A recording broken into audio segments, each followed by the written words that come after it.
Cada fase da vida tem as suas peculiaridades e os 30 anos não fogem dessa regra. Do ponto de vista comportamental, costuma ser a época da maturidade, em que muitos planos estão concretizados, ou pelo menos é o que a maioria espera. Mas com as mudanças sociais e no estilo de vida, os 30 anos já não são mais os mesmos. O corpo já não é mais o mesmo, porque ao mesmo tempo em que o nosso organismo chega ao seu ápice de vitalidade, é também o momento em que a saúde vai começar a declinar.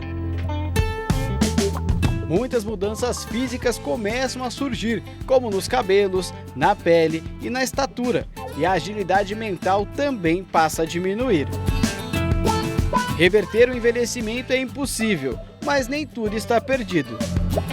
Para saber como viver mais e melhor, fique com a gente aqui no Bendita Hora e saiba mais sobre longevidade para o corpo e para a mente. Na Rede Vida Televisão, Dr. Júlio Pereira. Dr. Júlio, eu tenho uma alegria muito grande de receber o Dr. Júlio. Ele é uma referência na neurocirurgia, na medicina. Tem mais de 300 mil seguidores no Instagram, mais de 600 mil no YouTube, gente, no YouTube. É considerado o maior canal de neurocirurgia do mundo. Olha que beleza, não é? Doutor, muito obrigado. E além de ser um grande cirurgião, além de ser um grande médico, ele ainda tem tempo para vir aqui para falar para a gente. Isso é muito bom. Obrigado. É muito bom para vocês. Dá tempo de desenvolver, né? Essas apresentações também muito bem feitas, né? É verdade, é verdade. Ajuda muito. Parabéns, pessoal. Ô, doutor, é verdade que essa coisa dos 30 anos existe mesmo a partir dos 30 anos? Não era 30 anos, 30 anos? Isso. É verdade isso? Hoje melhorou muito nossa compreensão, padre, porque o que acontece? Hoje em dia a gente tem ressonância funcional, então a gente consegue fazer estudos mostrando o funcionamento do cérebro. Então, hoje a gente consegue, antigamente não, quando alguém morria a gente estudava o cérebro, hoje com o cérebro funcionando, antigamente só, né, que podia. Só podia fazer dessa maneira. Hoje a gente faz estudo funcional e hoje já é comprovado que a gente tem um ápice mais ou menos, claro que tem variação de pessoa para pessoa, aos 30 anos. Isso não significa que depois dos 30 você não vai aprender, você não vai ter novas habilidades, mas normalmente a dificuldade vai ser um pouquinho maior. E é curioso, eu explico para as pessoas entenderem direitinho, não ficar com esse número 30, a fase maior de aprendizado é até os 2 anos de idade. Até os 2? 2 anos de idade, que nosso cérebro mais se desenvolve. Aprende a falar, aprende a andar. Então, há um desenvolvimento do cérebro muito grande. E até nossa cabeça, se a gente for olhar, a criança tem essa sensação de ser cabeçuda. A criança é cabeçuda mesmo. Porque justamente o cérebro se desenvolve muito nesse período e depois desenvolve muito pouco. Pra você ter ideia, uma criança de 6, 7 anos, quase 80% da circunferência cefálica do crânio. O cérebro, então, quando ele é a criança, ele é maior? Proporcionalmente, sim. Proporcionalmente, sim. Porque o resto do corpo cresce e a cabeça não. 80% do tamanho da cabeça com os 7, 8 anos já. 7, 8 anos a gente já tem essa cabeça Já aqui? tem quase o tamanho da cabeça do adulto. Doutor. Então, assim, é um desenvolvimento comparativamente, seu corpo vai ter o esticão, vai ter tudo e o cérebro não tão. Na adolescência, por exemplo, que tem aquela coisa, não tem na cabeça? A cabeça não. Por isso que quando você olha qualquer criança, você vê que é desproporcional, né? Ela tem uma cabeça maior proporcionalmente ao resto do corpo. É verdade. E isso, além do tamanho da cabeça, um funcionamento também. O grau de aprendizado, para você ter ideia como é complexo, a gente tem bilhões de neurônios e cada neurônio desse tem milhares de sinapses. Sinapse é o quê? Como um neurônio conversa com o outro. E nessa fase da vida é onde tem maior tipo de conexão. Por isso que quando você vai aprender idioma, a gente sabe que na infância é mais fácil, né? Até atividade, esporte, né? Fala, bota quando é criança, porque ela vai aprender mais fácil, porque justamente essas conexões... Essas escolas bilíngues... Bilíngue, ou esporte, né? Doutor, mas a questão da memória... Você falou até os 2 anos. Mas a gente não tem lembrança até os 2 anos. A memória não é tão boa. Não é tão boa. Né? Porque a grande questão é fixar a memória. Só que quando a gente fala de aprendizado, é a fase que mais a gente aprende. Só que o que eu falo? Quando você compara uma criança, né, com um adulto, tem outras habilidades que depois dos 30 anos você adquire melhor. Por exemplo, a capacidade de resolver problemas, quanto mais velho você vai ficando, você já passou por outras experiências na vida. Então, como... Se o senhor for lembrar, né? Vai acumulando essas... Se o senhor for lembrar da sua vida de padre há 10, 15 anos atrás, você percebe que, poxa, hoje eu resolvo o problema muito melhor, né? Porque faltava experiência. Isso que a gente fala, eu não faria isso, né? Muitas eu não faria isso. Ai, essa bobagem que eu fiz, eu não faria uma coisa dessa, né? Por isso que eu falo, não é para assustar, porque quando a gente fala 30 anos, sim, e aí eu vou ficando mais burro, não tem nada a ver com isso, né? É a capacidade, às vezes, de fixar novas memórias, é um pouco mais dificultada. vou aprender outro idioma. Depois dos 30 é mais difícil. Tem uma série de habilidades. Mas outras, por exemplo, a resolução de problemas, né? O que muito se fala no termo, às vezes até religioso, de sabedoria, é muito isso, né? É verdade. É que você raciocina mais rápido, mas você tem tantas possibilidades de problema que você passou que você consegue resolver melhor. Igual a inteligência artificial, você vai acumulando experiências Isso. e aí você sabe como vai acontecer. Perfeito. Ô, doutor, mas essa coisa do envelhecimento é um pouco relativo também, porque antigamente a pessoa envelhecia, o tempo de envelhecimento, uma pessoa com 30 anos antigamente, eu estou dizendo isso, na época de Jesus, 30 anos já era bem velho. Jesus morreu, para a época, morreu velho. Na Idade Média mesmo. Na Idade Média já era. Então esse período já era considerado velho. Perfeito. Era... Se eu ter ideia, se a gente olha Brasil, né, que é mais fácil a gente analisar, década de 50, 60, 40 anos já era considerado velho. Já era considerado idoso. Então, hoje em dia, o que é que acontece? Houve uma mudança da expectativa de vida e está aumentando cada vez mais. Hoje o Brasil quase chegando a 80 anos de idade, era impensável, né? E além disso, cada vez com mais qualidade. Então, obviamente, alguém com 30, 40 anos de hoje, claramente vai ter uma expectativa muito melhor de aprendizado, tudo isso.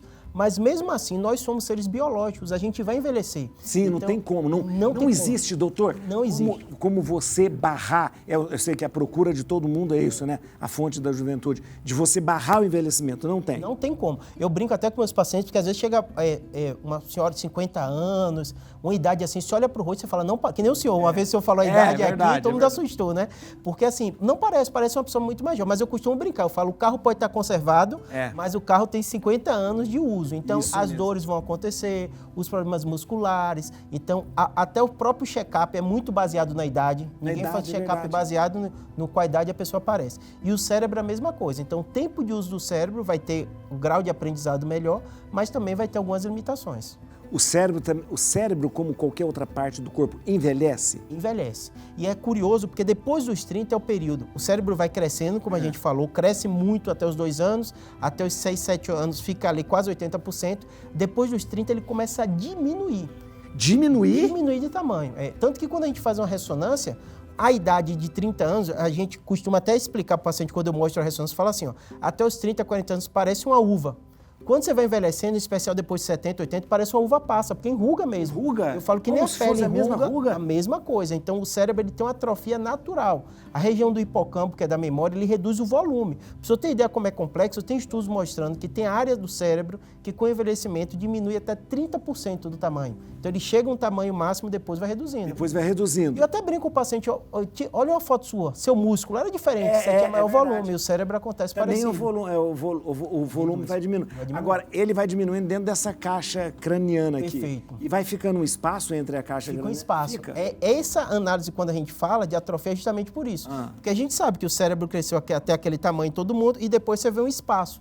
Que é um espaço que no jovem é virtual, porque ele não existe. Sei. No envelhecimento ele é real, Doutor, preenchido por líquor. Por exemplo, o pessoal busca essa coisa do envelhecimento porque a célula, a célula morre, né? Ela morre. Perfeito. Ela morre porque ela oxida, ela coisa. Perfeito. E essa coisa. E sempre, faça isso, faça aquilo para antioxidar. Perfeito. Hoje a gente já sabe muita coisa, né? Primeira coisa que a gente sabe, eu trouxe até um modelinho, que é o seguinte. O cérebro da gente tem mais ou menos 1,5 kg.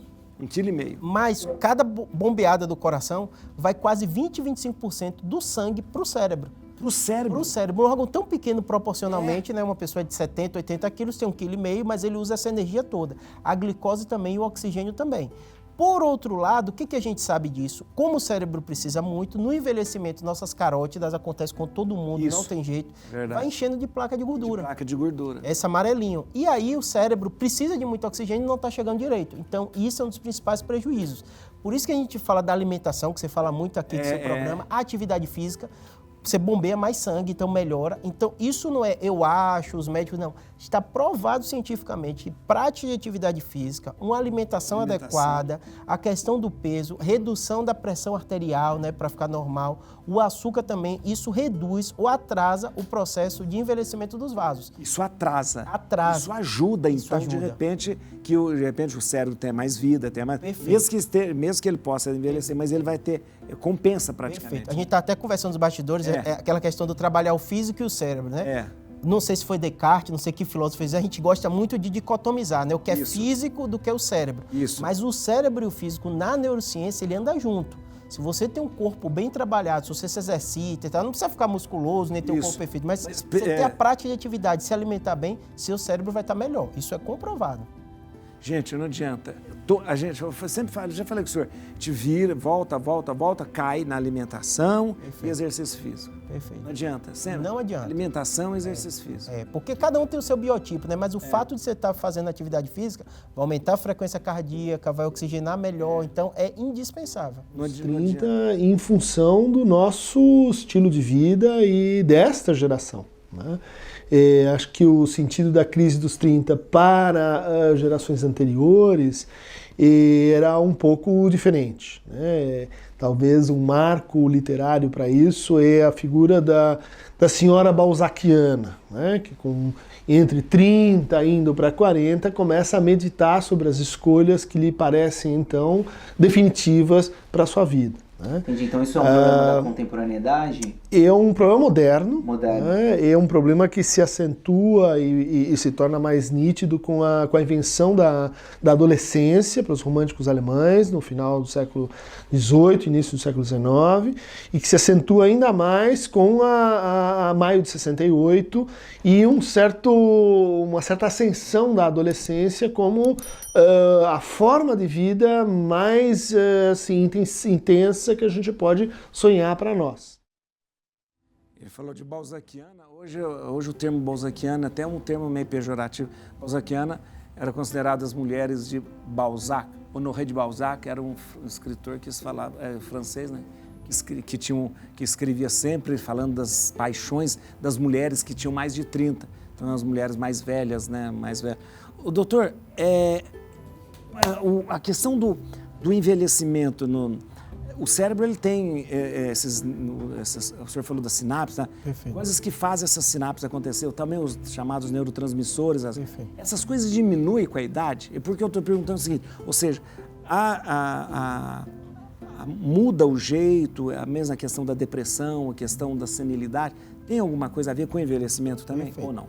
No envelhecimento natural, normalmente a gente vai ter algum tipo de piora. Sim. Não nas sinapses, né? Mas nisso que a gente falou, na questão dos neurônios. Que a gente está falando dos neurônios, mas tem células da glia que envolvem também. Então, quando o paciente fala, Júlio, o cérebro atrofia porque perde neurônio, não. Nem perde neurônio, nem perde sinapse, né? Mas muitas vezes, em algumas doenças, isso sim é prejudicado. Por exemplo, na doença de Alzheimer, você tem depósito de algumas substâncias que vão prejudicar a comunicação dos neurônios. Aí é doença, mas no envelhecimento normal, não. O paciente vai notar que algumas habilidades dele vai estar um pouquinho mais dificultosa, mas não porque perdeu sinapse, nada disso. Como que as pessoas falam assim da depressão senil? Tem a ver alguma coisa com essa questão do envelhecimento? O que acontece? Quando a gente fala de memória, vocês estavam até falando de esquecimento, de memória, o que acontece? Normalmente, para a gente relembrar uma coisa, a gente tem que ter prestado atenção, fixado aquela informação e depois de um tempo, quando você vai usar ela, você conseguir recorrer àquela informação.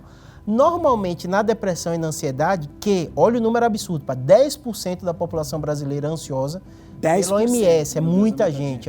É o maior país do mundo de ansioso. Apesar de a gente falar que o brasileiro é feliz, né? O carnaval tá aí, tá todo mundo alegre, mas é o mais ansioso do mundo. E depressão dá os 5%. E quem é ansioso, quem é deprimido, não consegue fixar muito bem, porque a cabeça dele tá ali a milhão. Sim, não fixa bem. Não fixa, porque você tá conversando com ele, ele tá ali, depois vou ter esse problema, vou ter isso e tal. A cabeça do ansioso é lá na frente, né? Lá na frente. Então, aquilo que você estava falando da senilidade. Algumas idades são chaves, e em especial na terceira idade, a população está envelhecendo cada vez mais e melhor, mas na própria organização da sociedade, o aposentado, a figura do aposentado, que eu critico muito meu paciente, fala assim, não existe aposentado. Arruma uma coisa para fazer, senão seu cérebro vai prejudicar. Eu falo, como não tem idade para você parar de fazer atividade física. Isso. Então, muitas vezes, na senilidade, o que acontece é que ele fica isolado. Ele começa a sentir as dores do corpo, a doença. Então, realmente, é um período muito intenso do paciente sentir depressão. E aí ele queixa da memória e fica com medo de ter Alzheimer. Mas não é por causa de alguma coisa que o cérebro, de repente, ficou... Não é por causa disso. O mais comum é essas questões comportamentais. Isso. Comportamentais. E, geralmente, o paciente chega no neuro ou no psiquiatra e tal, reclamando da memória. Ele acha que está com Alzheimer. Ele fala assim, eu tô colocando as coisas, a chave não tá. Mas quando você vai conversando, eu até brinco com os pacientes, eu falo assim, quando a família reclama, você fica preocupado. Quando é o próprio paciente, normalmente é essas outras causas. É verdade, é verdade. Agora, a gente está falando negócio dos 30 anos, falou das... existe na medicina essa marcação certinha de quando é a criança, adolescente, existe isso? Como é? Existe. Está mudando muito rápido. Está mudando, né, doutor? Para você ter ideia, até a definição para qual até idade você vai no pediatra é complexo hoje, que eles criaram a figura do herbiatra, da adolescência. Herbiatra, então está tendo um debate muito intenso entre os pediatras de ampliar um pouquinho esse período da adolescência.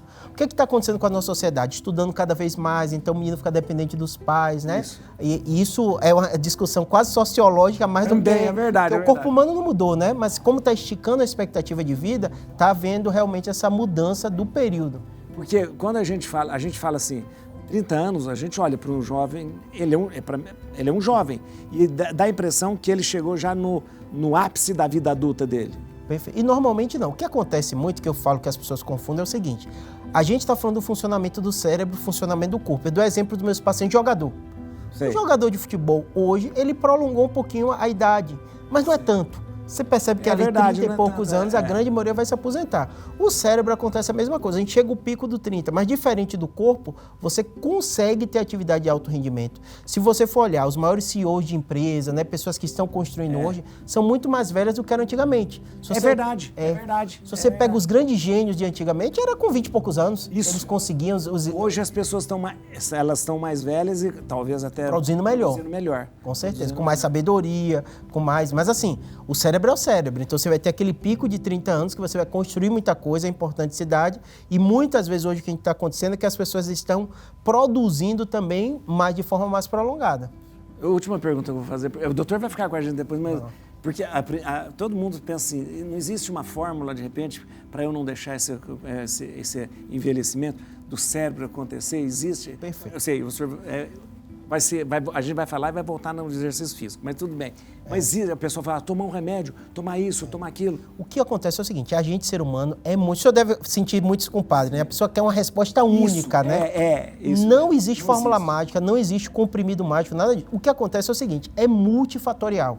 Então, às vezes o paciente pergunta para mim, então não sabe? Sabe sim. O que acontece é que a resposta que vai dar, às vezes a gente não quer ouvir. Né? Então eu brinco com todo paciente. Eu sou gordinho. Por quê? Porque eu gosto de comer. Eu sei que muitas vezes aquilo faz mal. Mas assim, é uma decisão pessoal. Então o que a gente tem hoje, que está mais do que comprovado que vai melhorar a sua atividade o termo usado é grau de escolaridade, mas a gente sabe que não é o tempo que você fica na escola, mas o tempo que você estuda, né? Então, o tempo de estudo reduz a incidência de doença de Alzheimer e a progressão é pior das doenças e sua memória vai ficar melhor. Então, quanto mais você estudar, não precisa ir para a faculdade, para a escola, mas estudar. Leitura, tudo isso. Hoje as pessoas têm tanto acesso à informação, é tão bom, né? Isso. Eu costumo brincar o seguinte, pense o seu cérebro como músculo. Você não exercita seu músculo, você não para 1 a 2 horas do seu dia, vai ter que fazer isso também com o seu cérebro. Atividade nova.